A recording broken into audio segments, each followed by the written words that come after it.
Est-ce que vous avez déjà acheté, est-ce que vous possédez un véhicule électrique? Une voiture électrique? Une trottinette électrique? Un vélo électrique, c'est-à-dire à pédalage assisté? Des panneaux solaires à la maison? Je sais pas. Est-ce que vous êtes partisan de la fameuse transition énergétique pour sauver la planète, pour lutter contre le réchauffement climatique?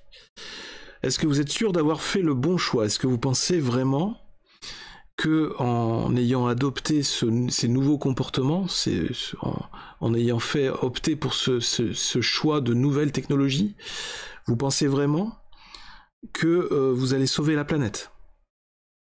Vous êtes sûr de vous? Vous n'avez pas fait d'erreur? Bon, c'est ce qu'on va voir.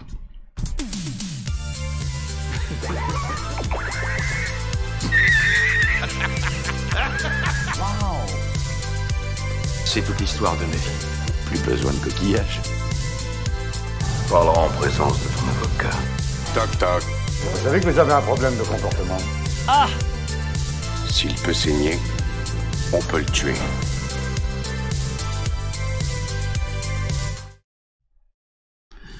Bonjour à tous, bienvenue sur la TV 42, je suis DoseGeek et vous regardez la dose de geek. J'espère que vous êtes bien installés, que vous regardez cette nouvelle vidéo sur votre ordinateur portable alimenté à l'aide d'une batterie électrique rechargée par des panneaux solaires afin de respecter au maximum les règles de transition écologique ou transition énergétique afin de respecter au maximum les enjeux écologiques de la société moderne.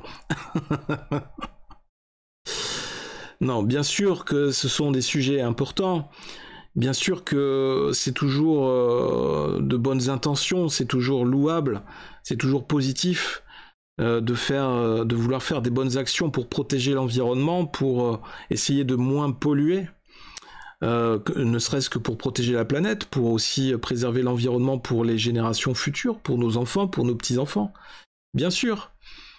Mais est-ce que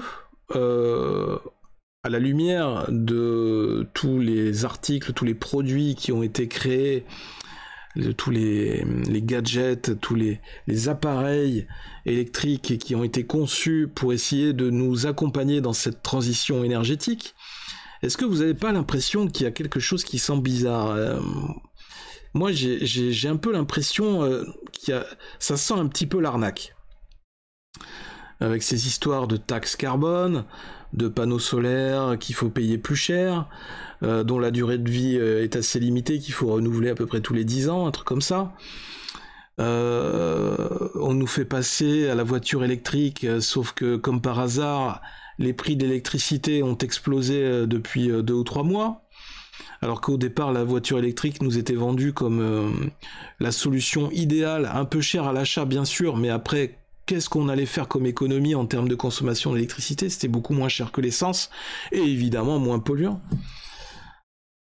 Et au final, qu'est-ce qu'il en ressort de tout ça? Eh bien, finalement, est-ce que vous en revenez pas un petit peu d'avoir acheté une voiture électrique? N'hésitez pas à me le dire dans les commentaires de cette vidéo. Est-ce que vous regrettez quelque part d'avoir acheté une voiture électrique quand vous voyez les prix de l'électricité, les tarifs de l'électricité qui ont explosé? Est-ce que vous n'avez jamais été confronté à ce problème de partir en vacances en voiture électrique et au bout de 200 km de devoir vous arrêter sur une aire d'autoroute, une station-service, pour pouvoir brancher votre voiture électrique à une prise de recharge, une borne de recharge, alors que le problème, il doit y avoir 5 ou 6 véhicules électriques sur le parking et il y a juste 2 bornes de recharge. Et manque de bol, la recharge, pour avoir la recharge à 100%, il faut attendre 3 heures sur le parking. Donc un petit problème d'autonomie et un petit problème aussi de manque de moyens pour rendre la recharge accessible à tout le monde. Enfin voilà, plein de petits détails, de petits dysfonctionnements ou de petits problèmes de réglage qui, au final, vous compliquent un peu plus la vie que quand vous aviez une voiture à essence auparavant. Est-ce que finalement, vous pensez avoir fait un bon choix en investissant dans un véhicule électrique comme on vous a dit à la télé ou dans les agences de vente de voitures? Ou au contraire, est-ce que vous le regrettez? Ça m'intéresserait de le savoir. Parce que j'ai déjà entendu des personnes me dire « Ah, j'ai fait la connerie d'acheter une voiture électrique, ça m'a coûté la peau des fesses, et aujourd'hui, ça me coûte la peau des fesses aussi pour recharger à la maison avec l'électricité. Je peux pas aller n'importe où, je peux pas faire des grands trajets, je suis obligé de le faire quand même avec une voiture à essence, ou alors je fais du covoiturage avec une voiture, avec quelqu'un qui a une voiture à essence, enfin voilà, plein de choses comme ça, plein de désagréments. Mais voilà, ça doit nous amener en fait à plein de... à tous ces éléments que je vais vous montrer. Je sais pas si ça va vous rassurer ou si ça doit vous effrayer, mais je pense que avant de faire une transition, de faire le choix de faire une transition pour son foyer ou pour ses moyens de mobilité, de faire une transition vers de l'électrique ou vers ces moyens-là, je pense qu'il faut avoir au minimum une vision d'ensemble des choses. Il faut faire la part des choses, il faut peser à la fois le positif et le négatif, et voir à la fin, à l'issue de cette balance, voir si le positif est plus avantageux, enfin ressort davantage que le négatif, ou si c'est le contraire. Et ça doit nous aider dans notre prise de décision. Donc on va regarder un peu tout ce qui commence à ressortir, parce qu'on commence à avoir un petit peu de recul par rapport à toutes ces pratiques des premiers, les premiers à avoir utilisé ces nouveaux moyens électriques pour essayer au départ dans une bonne intention, puisque c'était pour lutter contre le réchauffement climatique, pour moins polluer, pour protéger l'environnement, etc. Et pour suivre le discours général, le discours public, le discours des autorités.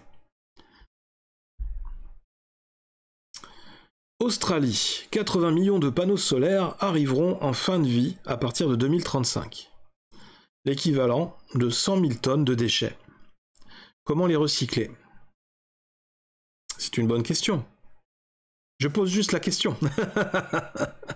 On attend une réponse des écolos. Et pareil pour les batteries de voitures électriques. Il faut savoir que les batteries de voitures électriques consomment énormément de métaux rares qui sont prélevés dans des mines à ciel ouvert très polluantes dans les pays d'Asie. Et donc, il n'est toujours pas prouvé l'aspect plus écologique de la production des voitures électriques par rapport aux voitures à essence. Donc c'était sur le site révolutionénergétique.com. Que faire des dizaines de millions de panneaux solaires usagés en Australie? Pour sauver le climat, les gens font poser des panneaux solaires.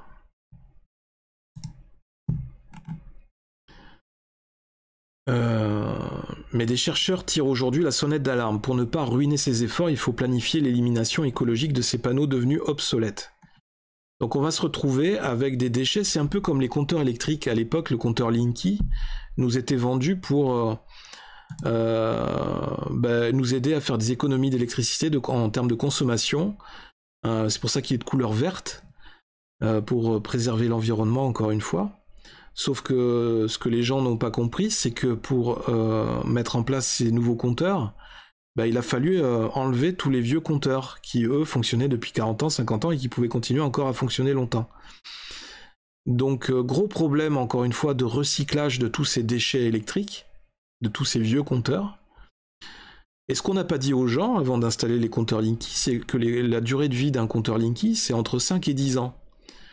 Donc on les a remplacés, les compteurs traditionnels, par des compteurs obsolètes, comme les panneaux solaires, qu'il va falloir recycler tous les 10 ans.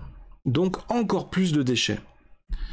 Donc j'ai du mal, encore une fois, à comprendre la logique écologique ou écologiste derrière cette fameuse stratégie ou cette idéologie environnementaliste. En quelques années, l'Australie est devenue le pays qui compte le plus de capacité de production solaire installée par habitant. Alors bon, il nous parle de la production, la consommation en kilowatts.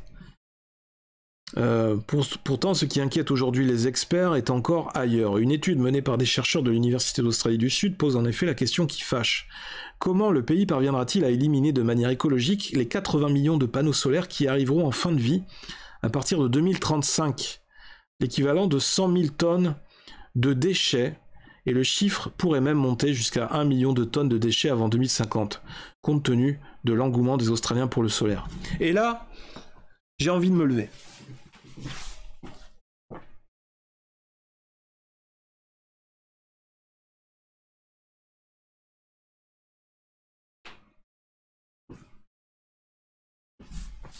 Et là, je vais me rasseoir. Parce que là... qu'est-ce qu'en pensent les écologistes, encore une fois? Et imaginez... Alors ça, c'est pour l'Australie. Imaginez, nous, la France, ce que ça va être. Parce que là, on est en train d'installer des parcs... c'est la nouvelle mode dans la ruralité, en province, on va dire. C'est l'installation de fermes solaires.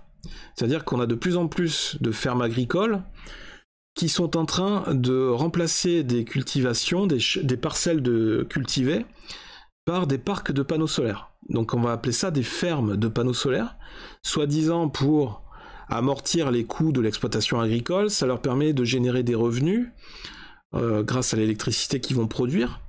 Donc ils touchent une commission qui leur est reversée par le producteur d'électricité.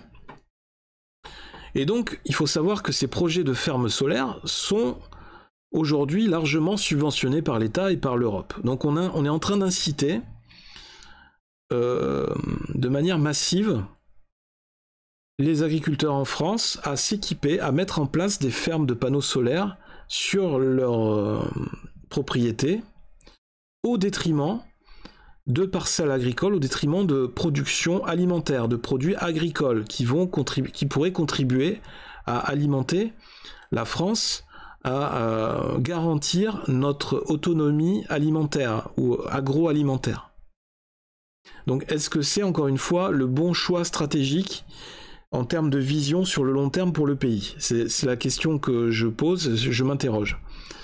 Et une autre question qui m'inquiète un peu, sachant qu'en Espagne, ils sont un peu plus en avance que nous sur l'installation des panneaux solaires. Quand vous allez en Espagne, dans certaines régions, vous pouvez voir des zones immenses couvertes de panneaux solaires, même jusque sur les montagnes. C'est inquiétant parce qu'en fait, ça veut dire qu'on a un stock énorme de panneaux solaires qui vont arriver en fin de vie dans 10-15 ans. Et donc, ça va poser un problème, une question majeure en termes de recyclage de tous ces matériels. Est-ce que c'est vraiment si écologique que ça? C'est la question que je pose. Dans les coulisses d'une usine de recyclage de panneaux solaires. Le recyclage des panneaux solaires ne coule pas de source. C'est un peu comme la question de l'eau dans une précédente vidéo, on parlait de l'eau. On nous dit que l'eau va devenir rare, etc., et qu'il ne faut pas polluer l'environnement et tout ça. Sauf que pour produire les bouteilles d'eau, les bouteilles en plastique qui contiennent de l'eau, il faut de l'eau aussi. On utilise de l'eau pour produire le plastique qui va faire les bouteilles en plastique pour contenir de l'eau. Enfin, vous voyez où je veux en venir. Rappelons donc, il faut mobiliser une filière lourde pour séparer chacun des composants des panneaux solaires. Rappelons aussi que les polymères résistants aux intempéries qui sont utilisés dans les panneaux solaires libèrent du fluorure d'hydrogène lorsqu'ils sont brûlés. Un gaz irritant qui peut provoquer des nausées ou même des œdèmes pulmonaires normalement filtrés dans les usines aux normes. Normalement. D'un point de vue strictement économique, il apparaît aussi important d'organiser l'élimination de tous ces panneaux solaires, pour récupérer le silicium qu'ils contiennent, notamment. Le matériau est certes abondant, mais la demande explose, et les chercheurs estiment déjà à plus de 7 milliards de dollars la valeur du silicium utilisé pour construire les quelques 3 milliards de panneaux solaires installés dans le monde. La filière pourrait être rentable. Donc il y a plein de solutions à organiser. Il va falloir légiférer et investir dans une industrie qui n'en est aujourd'hui encore qu'à ses balbutiements. Le département du changement climatique, de l'énergie, de l'environnement et de l'eau a d'ailleurs déclaré que le gouvernement australien travaille avec les parties prenantes pour concevoir un programme de gestion des déchets de la filière énergie solaire, et déjà des usines ont été désignées pour recevoir les panneaux solaires déclassés. Donc, pour dépolluer et pour recycler, on va être obligé de construire encore des usines, encore plus d'usines, des usines polluantes, puisqu'il va falloir recycler tous ces produits polluants. Donc encore une fois, on marche un peu sur la tête, c'est-à-dire pour dépolluer et recycler, protéger l'environnement, il faut encore continuer à polluer. C'est le serpent qui se mord la queue. Derrière le renouvelable se cachent toujours les mêmes mensonges, exactement comme dans l'Union européenne. Le voltaïque ne produit absolument rien sans le soleil. Ici, 70% et plus d'énergie extrêmement polluante, charbon, gaz, pétrole est toujours nécessaire, ne serait-ce que la nuit. Excellente question. Que vont aussi devenir ces éoliennes? Silence total sur les vaccins et masques que l'on incinère, le gaz de schiste super polluant venu de milliers de kilomètres, des traités de libre-échange. Alors les écolos de pacotille, il ne faut surtout pas déplaire aux maîtres mondialistes. Oui, alors les éoliennes, justement ça me permet de rebondir et d'arriver direct sur le sujet des éoliennes. Pareil, là aussi, il va falloir recycler, parce que ça a une durée de vie limitée. Après 20 ans de service, durée utile, les éoliennes sont démontées pour être remplacées par des modèles plus récents et plus avancés. Les pales vont directement à la décharge car non recyclables. Et pour le reste, qu'est-ce qu'on fait?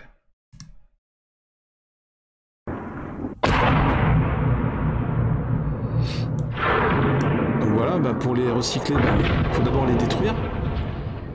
Donc bon, on détruit un peu l'environnement autour.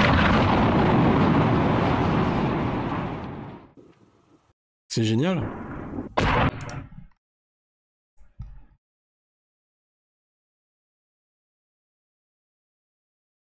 La taille du tracteur, fais voir la photo. C'est quoi ça? C'est un parc... Ah oui, c'est les pales d'éoliennes, putain. Alors, ensuite... Voilà, le tracteur est pour enterrer toutes ces pales, c'est très écologique. D'accord, en fait, ils les enfouissent dans la terre. N'importe quoi. Ça va devenir un scandale. À la fin, ça va être un scandale comme le scandale des déchets nucléaires qui ont été enfouis dans le sol. Les éoliennes accélèrent l'assèchement des sols. Ah ouais? Agissant comme de gigantesques ventilateurs développant des surfaces de brassage de l'air de plus de 2 hectares, les éoliennes font s'évaporer beaucoup plus rapidement l'humidité. Ah! C'est vrai que j'avais pas vu la question sous cet angle. Les mouvements d'air chaud qu'elles génèrent étant inéluctablement rabaissés vers le sol. Aux USA, des chercheurs de Harvard ont démontré qu'autour des sites éoliens, la température pouvait augmenter de plus 1,5%. D'accord. Et ça contribue pas au réchauffement de la planète. Donc vous voyez, en fait, c'est pour dire que quelle que soit la solution qu'on prendra, il y aura toujours des effets négatifs et des effets positifs. Et je ne suis pas sûr que ce genre de solution apporte plus d'effets positifs que ce qu'on a connu depuis ces dernières décennies. J'ai peur que ça apporte plus d'effets négatifs que ce qu'on a connu jusque-là. Vous voyez le petit truc jaune dans le coin supérieur droit? C'est un bulldozer en train de recouvrir des hélices d'éoliennes qui ont servi à fabriquer de l'énergie verte. Le même principe d'hypocrite que les voitures électriques. Comme ancien technicien, je vais être assez honnête pour te dire que la technologie n'est pas parfaite. Cela dit, il y a beaucoup de propagande anti-éolien non représentative de la réalité du terrain. À faire attention. D'accord. Pour le reste, ils remettent 800 tonnes de béton dans le sol pour la prochaine. Le béton reste dans le sol, trop cher à déterrer et surtout une fois recouvert. Écologie ou escrologie? Ah, c'est bien ça. Je vais l'utiliser pour le titre. Ça, c'est un bon slogan. Quelle pollution inutile. C'est ça le progrès énergétique. C'est comme la science pour le Covid. C'est n'importe quoi, mais tu dois fermer ta gueule. C'est un peu ça, oui. L'énergie éolienne est très peu rentable, considérant le coût pour la produire comparé aux autres sources de production énergétique. C'est vert, donc c'est bio. Pour le rayon végan, on est en rupture, désolé. C'est le silence des agneaux.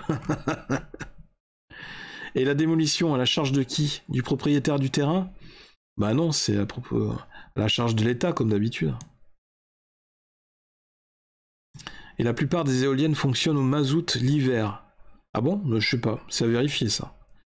En tous les cas, quand il n'y a pas de vent, bah ça tourne pas. Hein. C'est comme les panneaux solaires, quand il n'y a pas de soleil, ça produit rien. C'est ça le problème. Ouais. C'est bien triste. Alors, sur le compte d'Europhobe. Désolé, encore quelqu'un qui est contre l'Union Européenne, j'y peux rien, voilà. Ah, c'est vraiment le cercle des complotistes disparus. Les hashtags éoliennes. Alors, les écolos, on se réveille. Certains parcs éoliens en mer font fuir des espèces d'oiseaux. Ah oui, c'est le fameux article sur 20minutes.fr.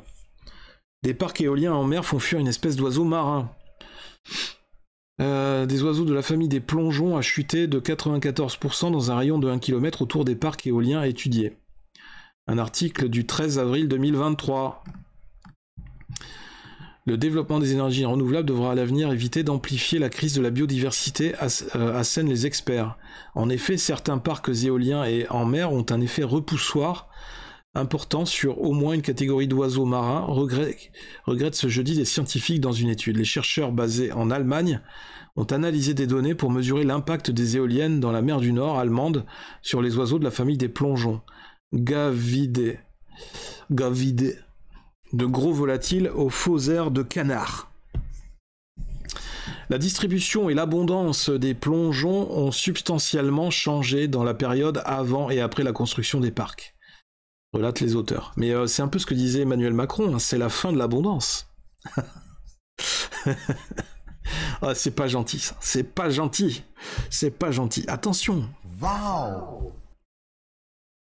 Dans la revue Scientific Reports, leur présence, encore une fois, un avis scientifique, donc c'est pas des enfants de cœur, enfin c'est pas les premiers venus. Leur présence a ainsi chuté de 94% dans un rayon de 1 km autour des parcs et de 52% dans les 10 km. Donc ça va loin. Les plongeons ont même quasiment complètement disparu autour de 2 des parcs. Dans tous les cas, les éoliennes ont créé une sorte de halo autour de ces constructions, notent les auteurs. Des zones de vie moins favorables. Et je vous rassure, même aussi pour les maisons, les gens qui habitent dans des zones où il y a des éoliennes à côté, bah, c'est invivable, parce que ça fait un bruit permanent. Il y a des gens qui ont dû déménager, enfin, donc aussi bien pour les animaux que pour les êtres humains, ça crée des zones désertiques, des zones inhabitables. Nous sommes assez sûrs que les plongeons réagissent surtout à l'existence et à la visibilité de ces structures et au moins au mouvement des pales, indique Stefan Gart, de l'université de Kiel, l'un des auteurs de l'étude. Il semble qu'ils évitent toute activité humaine au-dessus de la surface et sont notamment très sensibles au trafic maritime. La population totale estimée autour de tous les parcs a décliné de près d'un tiers, de 34 865 oiseaux avant construction à 24 672 après. C'est un truc de malade. Les oiseaux se sont éloignés des éoliennes pour se regrouper à la distance la plus éloignée possible. Mais ces nouvelles zones de vie sont probablement moins favorables pour l'alimentation des oiseaux. Sinon, ils seraient déjà allés en masse auparavant. Les chercheurs rappellent que de précédentes études avaient démontré des impacts négatifs significatifs pour d'autres espèces d'oiseaux, mais aucune n'a montré une réponse aussi forte et négative que les plongeons. Encore une fois, il existe des études, mais on s'en est contrebattu, c'est-à-dire on s'en est contrebattu les C, pour ne pas dire le mot, Les responsables, les décideurs se sont assis dessus et ont signé des chèques en blanc, c'est-à-dire on a donné des accords aveuglément pour installer, pour lancer des campagnes d'installation, de construction d'éoliennes un peu partout. Et puis on verra dans 10 ans ce que ça donne. Allez, c'est incroyable, après toutes ces années, qu'on soit toujours gouverné ou administré par des amateurs qui ne prennent pas le soin, qui ne prennent pas le temps d'étudier, de réfléchir, de consulter des rapports scientifiques. Aucune décision n'est prise sereinement ou n'est prise de manière réfléchie. C'est incroyable. Encore un domaine où on fait n'importe quoi. Les énergies renouvelables devront fournir une grande proportion de notre demande énergétique à l'avenir, mais il est nécessaire d'en minimiser les coûts pour les espèces moins adaptables pour éviter d'amplifier la crise de la biodiversité, concluent les auteurs. C'est incroyable. Alors il y a eu des commentaires. Les vibrations des pales se transmettent au substrat rocheux où l'imposant socle en béton est ancré. Alors c'est bien pratique que de parler des oiseaux, cela permet d'ignorer ce qui se passe sous l'eau. Alors évidemment, oui. Lui, il est pour les poissons. Écologie à 2 vitesses, encore une fois. Bravo les écolos, toutes vos décisions ont des effets indésirables. Encore une fois, une preuve d'idéologie pure. Hein. C'est je pense comme ça, j'ai une vision, je veux qu'on fasse comme j'ai dit. Mais je m'en fous des effets négatifs ou des effets collatéraux, je n'y ai pas réfléchi, c'est purement idéologique. Il n'y a aucune question, à aucun moment on ne prend en compte le bon sens dans tout ce qu'on met en place. Je ne sais pas, ces personnes, est-ce que ces personnes, à un moment donné, sont pères de famille, sont mères de famille? Est-ce qu'ils ont des enfants? Est-ce qu'ils ont déjà été amenés à prendre des décisions où ils devaient assumer leurs responsabilités? C'est fou, quoi. À chaque fois, on a l'impression qu'ils prennent des décisions où ils se foutent complètement des générations futures. Le sujet est assourdissant. On n'entend plus que le bruit des pales et les cris des oiseaux qui se prennent dedans. Ouais. Et donc je reviens sur le tweet donc, qui avait indiqué l'article. Tant qu'ils ne sont pas hachés. Ouais, tu parles. Pas seulement les parcs éoliens en mer, oui, effectivement. Il y a eu des réponses supplémentaires? Des minables. Oui, c'est minable, c'est minable. C'est très petit, c'est minable, c'est tout ce que vous voulez. Et enfin, on va finir par un autre article. Oui, cette fois-ci sur les risques d'incendie des voitures électriques. Je parlais des batteries des voitures électriques tout à l'heure. Et en début de vidéo, je vous posais la question si vous aviez un véhicule électrique. Eh bien, sachez que si les véhicules électriques ont plus de risques de prendre... d'être victimes d'un incendie spontané, notamment au niveau de la batterie, que des véhicules à essence, à moteur thermique. Et sachez que quand l'incendie se déclare, les pompiers sont incapables de l'éteindre. On est obligé de plonger la voiture dans une piscine, dans un bassin d'eau, de l'immerger pendant 2 semaines pour pouvoir faire baisser la température suffisamment pour que l'incendie s'arrête. Un truc de malade.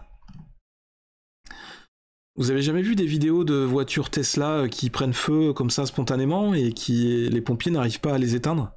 Je vous invite à chercher sur YouTube. Les incendies de voitures électriques sont plus difficiles à contenir que ceux des voitures thermiques, d'où la décision radicale d'une compagnie maritime norvégienne d'interdire ces modèles sur leurs bateaux. Problème, la Norvège est la championne du monde dans le domaine. Les images ont fait le tour du monde il y a un peu plus d'1 an. C'est l'image qu'on a là, ce bateau qui est avec le feu à bord. Un bateau cargo. Un peu plus d'1 an. L'incendie du Felicity Ace, cargo ralliant le port d'Emden en Allemagne à Rhode Island aux États-Unis, au large des Açores, l'énorme embarcation était gavée de plus de 4000 véhicules, en grande majorité neufs, principalement des marques premium du groupe Volkswagen et nombre de modèles électriques. VW ID4 ou Audi e-tron. Fort heureusement, l'équipage avait pu être sauvé, mais l'ensemble de la cargaison a sombré au fond de l'océan Atlantique. J'imagine que les batteries ont eu le temps de se refroidir d'ici là. Depuis la bataille, mais imaginez la pollution, le scandale environnemental pour les fonds sous-marins, avec tous ces véhicules qui ont échoué dans les fonds sous-marins et qui ont pollué avec les batteries électriques et tous les produits. Depuis, la bataille judiciaire se joue sur deux fronts, celui des assureurs pour le compte des constructeurs, la cargaison étant estimée entre 400 et 500 millions de dollars, et celui des défenseurs de l'environnement, le cargo ayant coulé dans les zones internationales avec à son bord des milliers de tonnes de fuel lourd, de gasoil et d'huile de lubrification. Et sans compter les batteries lithium-ion en faute. Ces batailles teintées de billets verts n'expliquent toutefois pas la cause du désastre et l'embrasement général du navire, à considérer que les systèmes de sécurité anti-incendie du bord étaient opérants. Pourquoi ne sont-ils pas venus à bout des premières flammes? L'explication réside sans doute dans la présence des batteries lithium-ion dont sont dotés les véhicules électriques, très difficiles à combattre en cas d'incendie. C'est ce que je venais de dire il y a quelques minutes. Ils nécessitent des quantités d'eau nettement plus importantes que pour maîtriser le feu sur une voiture thermique, ce qui expliquerait que la sécurité du cargo n'ait rien pu faire. Alors expliquez-moi, dans un monde qui va être bientôt inondé, où on n'aura plus que des véhicules électriques, et surtout en Union européenne, comment on va faire pour éteindre des incendies qui risquent d'exploser de manière exponentielle dans ces prochaines années, les incendies de véhicules électriques? Comment on va faire pour les éteindre si ça nécessite beaucoup d'eau en abondance, et si en face de ça, on est dans un pays qui est touché par des pénuries d'eau? Je pose juste encore une fois une question.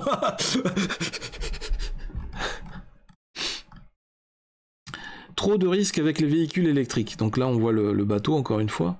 Ce sont ces craintes qui ont motivé la compagnie norvégienne Havila Kystruten, l'une des deux compagnies de navigation qui assurent la liaison entre les villes côtières de Bergen et de Kirkenes, d'interdire d'accès à ces bateaux aux voitures électriques. Certes, statistiquement, les modèles thermiques sont plus sujets au risque d'incendie. Ça reste à prouver. Mais il est beaucoup plus difficile de lutter contre ceux qui touchent les électriques. Selon le directeur général de la société, il s'agit d'une pure évaluation de la sécurité. Un éventuel incendie dans des voitures électriques, hybrides ou à hydrogène, nécessitera des secours extérieurs et pourrait mettre en danger les personnes à bord et les navires. En attendant des solutions, parce que les solutions on les a toujours pas. Hein. On a développé, c'est comme la boîte de Pandore encore une fois. On ouvre une boîte, on ne sait pas ce qui va en sortir et on n'a pas réfléchi à ce qu'on allait en faire. Donc on a lancé des nouveaux produits sans réfléchir aux risques, aux enjeux, aux contraintes, etc. Non, c'est juste pour le côté gadget, encore une fois, pour être les premiers à balancer des véhicules électriques et pour vendre, encore une fois, l'appât du gain, pour faire du business. Et puis voilà. Une décision qui va profiter à Hurtigruten, l'autre compagnie présente sur la ligne qui, elle, continuera à transporter des véhicules électriques sur ses bateaux. Il serait en effet dommage de se priver de la manne des 100% électriques qui représente une voiture sur 5 du parc auto norvégien et qui ne cesse de croître. L'année dernière, ces modèles ont représenté 80% des ventes de véhicules neufs. Près de 140 000 voitures, c'est un nouveau défi pour la voiture électrique qui n'en manque pas, mais devra trouver la parade aux incendies qui la touchent parfois. Voilà cet article que je voulais vous partager sur le site Turbo. C'est intéressant, hein, toutes ces questions autour de l'écologie et de tout ce discours dont on est inondé régulièrement autour de la transition énergétique. Il faut absolument évoluer vers des modes de production énergétique beaucoup plus respectueux de l'environnement. On voit bien que là, on est complètement aux antipodes de toutes ces ambitions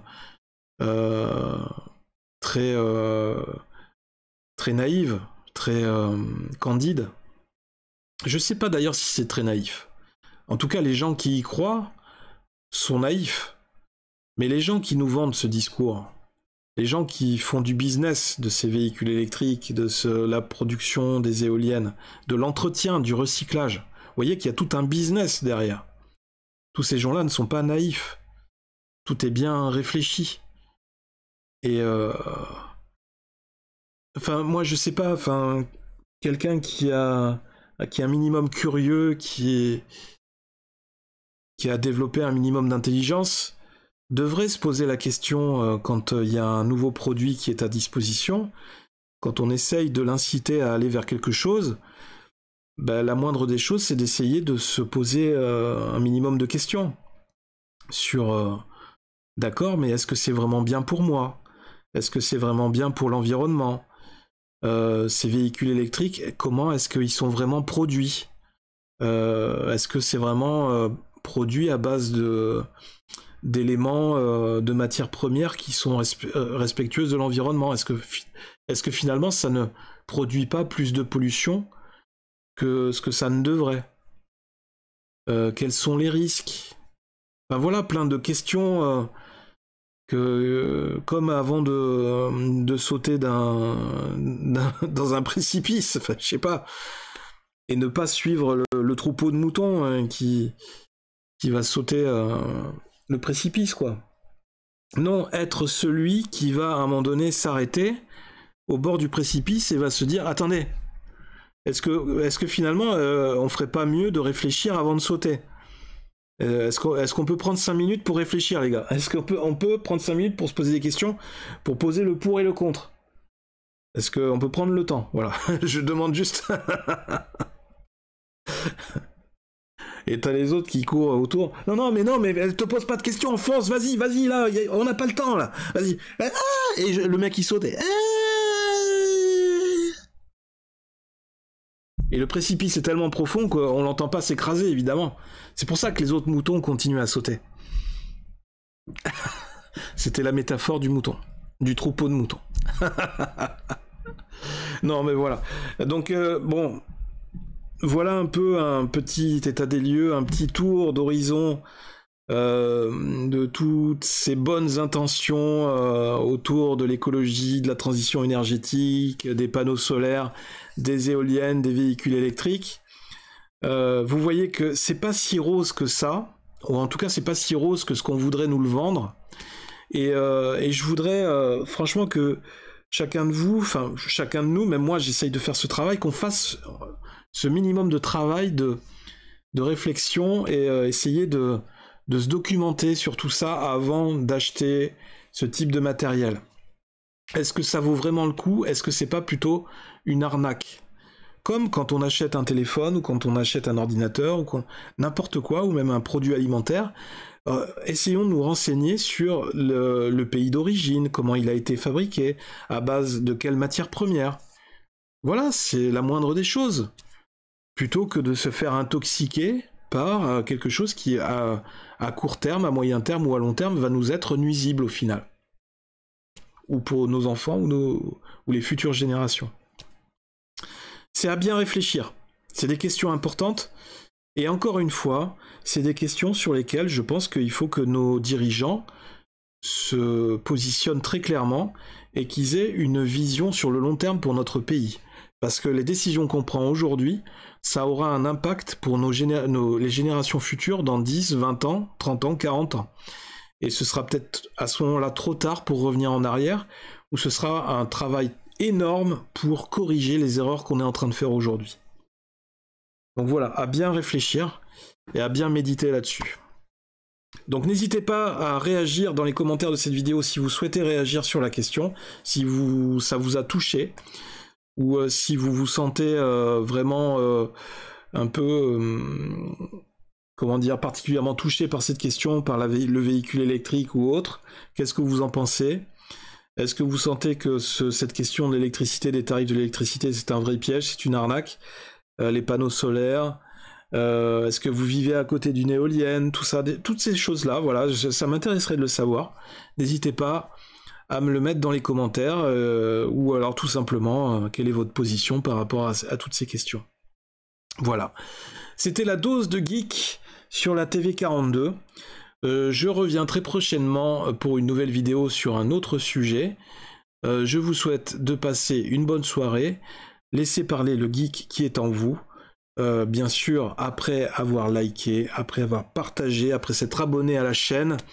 Et puis on se retrouve très vite. Gros bisous à tous, gros bisous de la part de DOS Geek. À très bientôt sur la TV42. Bye bye.